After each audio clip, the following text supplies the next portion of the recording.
Sir বাইদেউসকল এয়া চাওক অসমৰ মাননীয় মুখ্যমন্ত্ৰী হিমন্ত বিশ্ব শৰ্মা তেখেতে সামাজিক মাধ্যমত এক বিশেষ পোষ্ট কৰিছে য'ত চৰকাৰী কৰ্মচাৰীসকলক লৈ ভালেকেইটা গুৰুত্বপূৰ্ণ খবৰ আৰু সিদ্ধান্তৰ বিষয়ে অৱগত কৰিছে।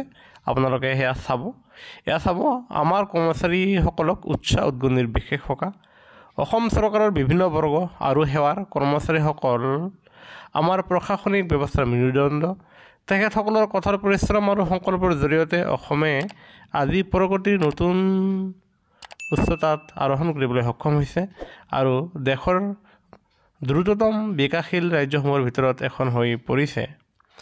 অসম চৰকাৰে তেখেতসকলৰ মূল্যৱান অৱদানক বিকশিত অসমৰ নিৰ্মাণৰ এক অগ্ৰগামী সেনানী হিচাপে উপলব্ধি কৰি যোৱা কেইবছৰমানৰ পৰা তেওঁলোকক শক্তিশালী কৰিবলৈ তথা তেখেতসকলৰ পৰিয়ালৰ যত্ন লোৱাৰ বাবে একাধিক পদক্ষেপ গ্ৰহণ কৰিছে। কৰ্মচাৰীসকলৰ বাবে আমাৰ প্ৰচেষ্টাই পৰম্পৰাগত সুবিধাৰ উপৰি স্বাস্থ্য, সামাজিক সুৰক্ষা, গৃহ, দৰমহা বৃদ্ধি আৰু বহুতো সম্পূৰ্ণ লাভালাভ সামৰি লৈছে। আপুনি অৱগতনে আমি আমাৰ ৰাজ্যিক কৰ্মচাৰীসকলৰ বাবে গ্ৰহণ কৰা পদক্ষেপসমূহৰ বিষয়ে তাৰে প্ৰথমতে ক'বলৈ ওলাইছোঁ আমি পুৰণি পেঞ্চন আঁচনি পুনৰুদ্ধাৰ। কৰ্মচাৰীসকলৰ এক গুৰুত্বপূৰ্ণ দাবী পুৰণি পেঞ্চনৰ যি ব্যৱস্থা সেয়া হ'ল আমাৰ চৰকাৰে 1 ফেব্ৰুৱাৰী 2005 আগতে আৰম্ভ হোৱা কৰ্মচাৰীসকলৰ বাবে পুৰণি পেঞ্চন আঁচনি OPS লাভালাভ পুনৰুদ্ধাৰৰ সিদ্ধান্ত গ্ৰহণ কৰিছে।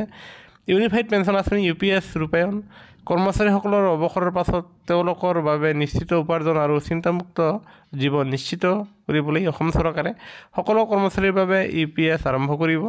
অৱশ্যে যিসকল কৰ্মচাৰীয়ে NPS অব্যাহত ৰাখিব বিচাৰে তেওঁলোকে NPSতে থাকিব পাৰিব। এতিয়া হ'ল বৰ্ধিত মুৰ্গী বানত সাহায্য পৰিৱৰ্তনশীল সময়ৰ সৈতে সামঞ্জস্য ৰাখি আৰু কেন্দ্ৰৰ সিদ্ধান্তৰ সৈতে সমতা বজাই ৰাখিবলৈ আমি সময়ে সময়ে ৰাজ্য কৰ্মচাৰীৰ বাবে মুৰ্গী বানচৰ সাহায্য বৃদ্ধিৰে সংশোধন কৰি আহিছোঁ আৰু এতিয়া এই বৰ্ধিত ৰাশিয়ে 55% সম্পূৰ্ণ কৰিছে।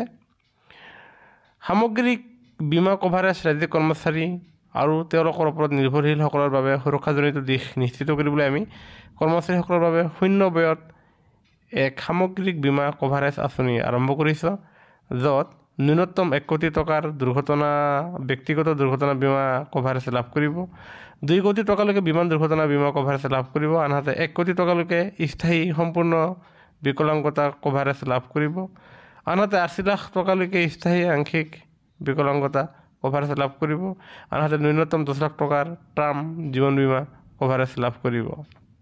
লগতে ইয়াক কোৱা হৈছে যে চিকিৎসা বীমা সকলো ৰাজ্যিক চিকিৎসা মহাবিদ্যালয় আৰু হাস্পতাল, আসাম কেঞ্চাৰ কেয়াৰ ফাউণ্ডেশ্যন আৰু বিবোৰক কৰ্কট প্ৰতিষ্ঠানৰ কৰ্মচাৰীসকলৰ বাবে আয়ুষ্মান অসম মুখ্যমন্ত্ৰী লোকসেৱক আৰোগ্য যোজনাৰ অধীনত নগদবিহীন চিকিৎসা, আনহাতে বাসস্থান আৰু পৰিবহণ সমৰ্থন অসম চৰকাৰে আপোন বাহন আৰু আপোন ঘৰ আঁচনিৰ অধীনত গৃহ ঋণ আৰু বাহন ঋণৰ বাবে সুদ ৰেহাইৰ প্ৰদান পদক্ষেপ গ্ৰহণ কৰিছে আৰু যাৰ ফলত 30 লাখ টকালৈকে আপোনালোকে আপোন ঘৰ আঁচনি ল'ব পাৰিব। কোনোবাই যদি এবাৰ লৈছে 15 লাখ টকা তেনেহ'লে আকৌ এবাৰ 15 লাখ টকা ল'ব পাৰিব।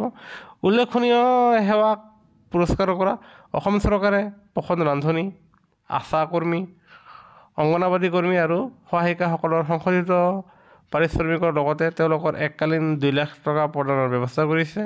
আনহাতে সেউজ সমৰ্থন সৌৰ শক্তিৰ প্ৰসাৰৰ দিশত আমাৰ পদক্ষেপৰ অংশ হিচাপে আমি সৌৰ শক্তি গ্ৰহণত উদগনি জনাবলৈ প্ৰধানমন্ত্ৰী সূৰ্য ঘৰ বিনামূলীয়া বিজুলী যোজনাৰ অধীনত প্ৰতিগৰাকী কৰ্মচাৰীৰ বাবে সৰ্বাধিক প্ৰতি কিলোৱাটত 2000 টকাৰ পৰা 3 কিলোৱাটত 6000 টকালৈ নগদ ৰাজসাহায্য প্ৰদানৰ ব্যৱস্থা কৰিছোঁ। এই পদক্ষেপসমূহে ৰাজ্যিক কৰ্মচাৰীসকলৰ বাবে ৰাজ্য আৰু জনসাধাৰণৰ সেৱা অব্যাহত ৰখাত উৎসাহ যোগাবলৈ সৰ্বাংগীন সমৰ্থন নিশ্চিত কৰাৰ লগতে তেখেতসকলৰ স্বাস্থ্যজনিত বিষয়সমূহত গুৰুত্ব সহকাৰে যত্ন লোৱাত প্ৰয়াস কৰিছে আৰু এই প্ৰয়াসে আগন্তুক সময়ত অব্যাহত থাকিব। আৰু সেয়েহে অসম চৰকাৰৰ বিভিন্ন বৰ্গ আৰু সেৱাৰ কৰ্মচাৰীসকল আমাৰ প্ৰশাসনিক ব্যৱস্থাৰ মেৰুদণ্ড তেখেতসকলৰ কঠোৰ পৰিশ্ৰম আৰু সংকল্পৰ জৰিয়তে অসমে আজি প্ৰগতিৰ নতুন উচ্চতাত আৰোহণ কৰিবলৈ সক্ষম হৈছে আৰু দেশৰ দ্ৰুততম বিকাশশীল ৰাজ্যসমূহৰ ভিতৰত এখন হৈ পৰিছে। অসম চৰকাৰে তেখেতসকলৰ মূল্যৱান অৱদানক বিকশিত অসমৰ নিৰ্মাণৰ এক অগ্ৰগামী সেনানী হিচাপে উপলব্ধি কৰি যোৱা কেইবছৰমানৰ পৰা তেওঁলোকক শক্তিশালী কৰিবলৈ তথা তেখেতসকলৰ পৰিয়ালৰ যত্ন লোৱাৰ বাবে একাধিক পদক্ষেপ গ্ৰহণ কৰিছে।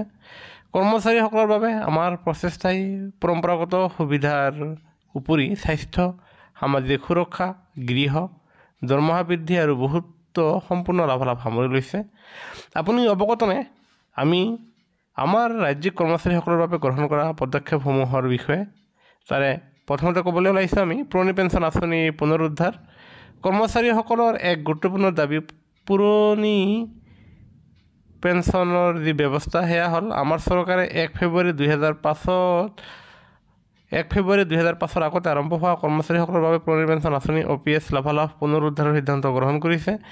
ইউনিফাইড পেঞ্চন আঁচনি UPS ৰূপায়ণ। কৰ্মচাৰীসকলৰ অৱসৰৰ পাছত তেওঁলোকৰ বাবে নিশ্চিত উপাৰ্জন আৰু চিন্তামুক্ত জীৱন নিশ্চিত কৰিবলৈ অসম চৰকাৰে সকলো কৰ্মচাৰীৰ বাবে EPS আৰম্ভ কৰিব। অৱশ্যে যিসকল কৰ্মচাৰীয়ে NPS অব্যাহত ৰাখিব বিচাৰে তেওঁলোকে NPSতে থাকিব পাৰিব। এতিয়া হ'ল বৰ্ধিত মৰ্গে বানচ সাহায্য। পৰিৱৰ্তনশীল সময়ৰ সৈতে সামঞ্জস্য ৰাখি আৰু কেন্দ্ৰৰ সিদ্ধান্তৰ সৈতে সমতা বজাই ৰাখিবলৈ আমি সময়ে সময়ে ৰাজ্য কৰ্মচাৰীৰ বাবে মৰ্গে বানচৰ সাহায্য বৃদ্ধিৰে সংশোধন কৰি আহিছোঁ আৰু এতিয়া এই বৰ্ধিত ৰাশিয়ে 55% সম্পূৰ্ণ কৰিছে।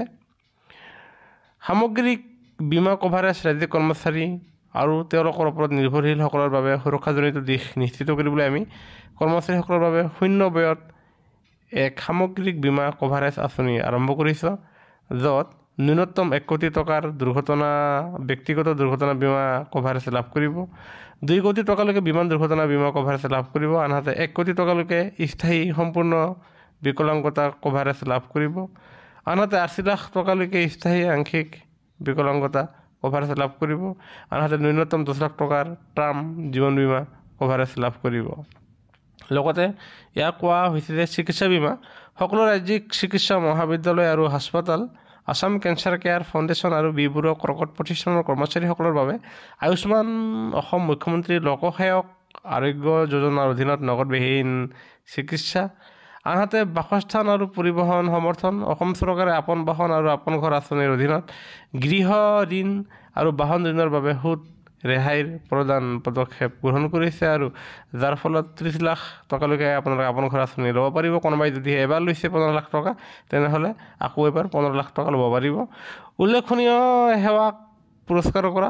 অসম চৰকাৰে পোষণ ৰান্ধনি, আশা কৰ্মী, অংগনাবাদী কৰ্মী আৰু সহায়িকাসকলৰ সংশোধিত পাৰিশ্ৰমিকৰ লগতে তেওঁলোকৰ এককালীন 2 লাখ টকা প্ৰদানৰ ব্যৱস্থা কৰিছে। আনহাতে সেউজ সমৰ্থন, সৌৰ শক্তিৰ প্ৰসাৰৰ দিশত আমাৰ পদক্ষেপৰ অংশ হিচাপে আমি সৌৰ শক্তি গ্ৰহণত উদগনি জনাবলৈ প্ৰধানমন্ত্ৰী সূৰ্য ঘৰ বিনামূলীয়া বিজুলী যোজনাৰ অধীনত প্ৰতিগৰাকী কৰ্মচাৰীৰ বাবে সৰ্বাধিক প্ৰতি কিলোৱাটত 2,000 টকাৰ পৰা 3 কিলোৱাটত 6,000 টকালৈ নগদ ৰাজসাহায্য প্ৰদানৰ ব্যৱস্থা কৰিছোঁ। এই পদক্ষেপসমূহে ৰাজ্যিক কৰ্মচাৰীসকলৰ বাবে ৰাজ্য আৰু জনসাধাৰণৰ সেৱা অব্যাহত ৰখাত উৎসাহ যোগাবলৈ সৰ্বাংগীন সমৰ্থন নিশ্চিত কৰাৰ লগতে তেখেতসকলৰ স্বাস্থ্যজনিত বিষয়সমূহত গুৰুত্ব সহকাৰে যত্ন লোৱাত প্ৰয়াস কৰিছে আৰু এই প্ৰয়াসে আগন্তুক সময়ত অব্যাহত থাকিব।